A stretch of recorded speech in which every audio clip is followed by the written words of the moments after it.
weep Grana weepinibong, and welcome back to my channel. And with this being Transformers Tuesday, I'm gonna come back at you with some stuff I've found from the four corners of the Tinterweb. So if you like the sound of that, why not give me a like, a share and a subscribe, because it really does help me out. Before we get into the Transformers news though, we're going to take a little dip into the world of Ramen Toy. That's right, Ramen Toy, not Ramen Toys, because they showed off a prototype of their hacker. So this is their hacker, this is the bad guy from what they're calling the 80s Commander. To you and I, that's the Centurions. This thing looks pretty nice. I wish I could get a slightly better look at it. In all honesty, to see all the detailing, but yeah. And now the news, don't touch that dial. Bit of an upgrade kit then from DNA, and this is getting ready to release, or by now it has already released. This is the upgrade kit for your masterpiece Bumblebee Optimus Prime. This pretty much replaces everything. When you look at everything that you get with this, you get new heads, new hands, new bottom bits for the legs, new all kinds of things, because let's be fair, this thing was absolute trash. Staying with the world of Optimus Primes, and looks like we're going to get another KO Optimus Prime. I've seen some people pushing that this is a Earthriseish Optimus Prime KO. It's not. You can kind of see that it's really not. There's a lot of difference within the transformation that you can see there. It has the aesthetic look in the bot mode here of an Earthriseish Prime, but it's definitely not. It does have some alloy features, so it will have some metal and stuff like that in it. Usually with these KOs, and a lot of the time when they're oversized as well, I tend to get them because they do fix some of the issues and the challenges that the Hasbro one had. But this looks like he's been battle damaged for real. A user over on Baidu showed off these awesome looking little pencil sharpeners that are obviously based on kind of an Optimus Prime look, I guess. I remember these from when I was in school, like those big brown ones with the handle where you were able to put the pencil in and then work the wheel and the handle to go round and round and round. They're pretty cool, they're pretty nice. So I think they're quite big as well. Nice little desk ornament for you. Now this company seems to keep changing their name. I'm going to continue to call them Top Toy. If anybody wants to call them anything else, fine, but I'm going to continue to call these guys Top Toy. They showed off their latest kind of prototype, I guess, or some drawings for what this could be. This is going to be their rocket dude, and this does look pretty nice, and this is to go along with that dragon that turns into a satellite. I'm super hyped for this, although I do have to say this picture right here doesn't make it look in its best light. Certainly the prototype looked very good. I am hoping that the finished article looks amazing, because I'm all in on that. I love the idea of this satellite dragon thing. It's super cool. We also got a look at their fighter jet, and this is awesome. I love the look of all these kind of gold gilded edges on all the armor on the front. It looks very cool in both modes. This fighter jet here kind of reminds me of Nitro Zeus, the way that it looks like it's going to transform. I haven't actually picked this one up or got a pre-order on it yet, but looking at it now, I'm thinking I'm gonna. It's definitely better than that Top Gun crossover. TFCOM LA 2022 is round the corner, and that means one thing: exclusives! So Fanshobby and the Chosen Prime have got together to do the MB-14B, and this dude is called Arson. Okay, there's only going to be 600 of these dudes available, and they will be individually numbered. The figure's going to cost around $80 each, and will be exclusively available at LATFCon, and probably also maybe a little bit on the Chosen Prime as well. This is a recolor of their Cap, who is part of the Super God Master Force Head Master Juniors.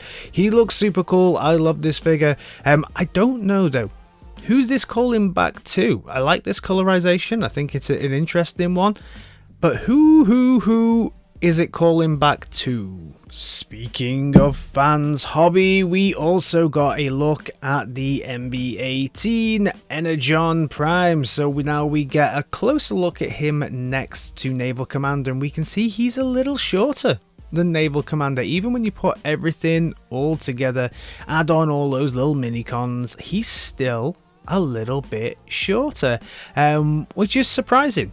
Really, I thought he'd be reasonably about the same height, but he is significantly shorter.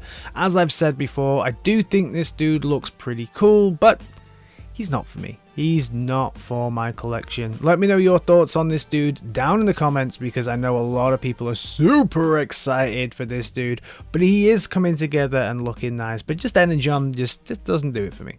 The team at Deformation Space have been super busy bringing us a few figures in 2021 and in 2022, and this will be their latest one. So this is their take on Blaster, which is a welcome addition because there ain't too many Blasters around, and this looks pretty nice. It looks closer to something maybe Magic Square would do. It kind of reminds me of that aesthetic, but overall, yeah, it's not too bad. Again, probably not for my collection.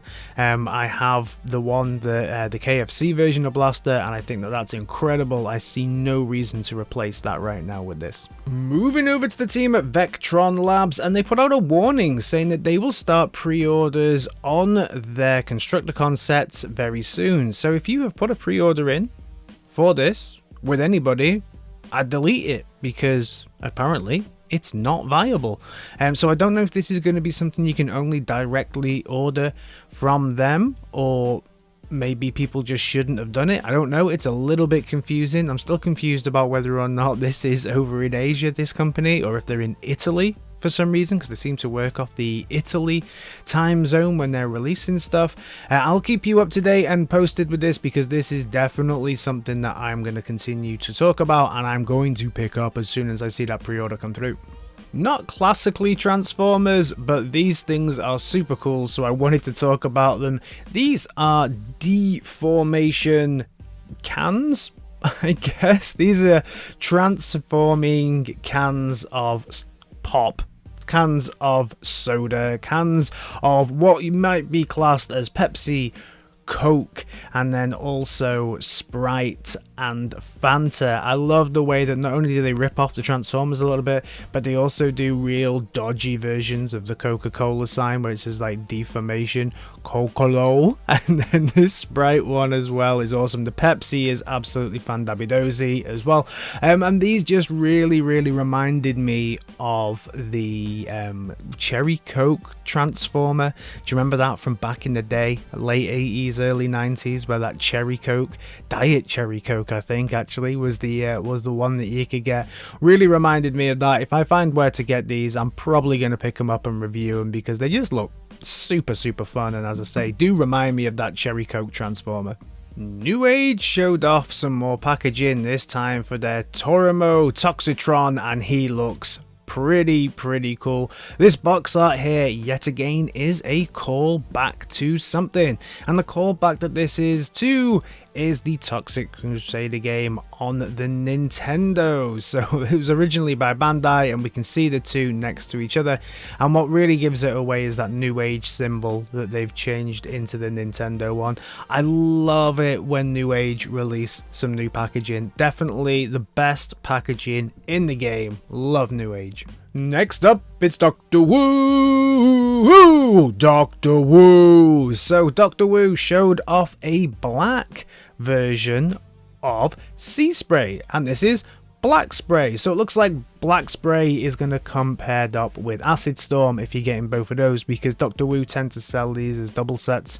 Whenever you buy one of the figures, you also get another one, and this looks good. I think it's supposed to mimic a prototype version, because I can't remember a single time where Sea Spray was grey or black.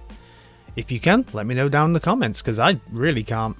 Transform and Rollout have been showing off prototype images of the new figure that's going to be based on, I believe this is the Galaxy Optimus Prime. So this looks very nice. I think it's a great looking Prime in both modes here, and I'm tempted by this.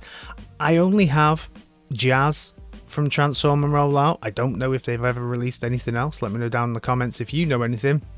And this is kind of what holds me back from getting it. The Jazz looks phenomenal in both modes. When I have the Jazz, he looks great in his alt mode. It's actually one of my favorite alt modes. I think to hold feels very, very solid.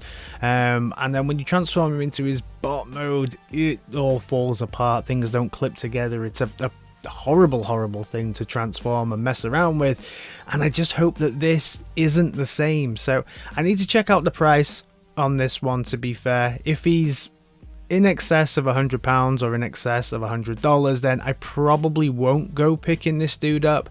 But if it's under that, then I may take a risk. Let me know your thoughts on this dude down in the comments, because he does look super nice.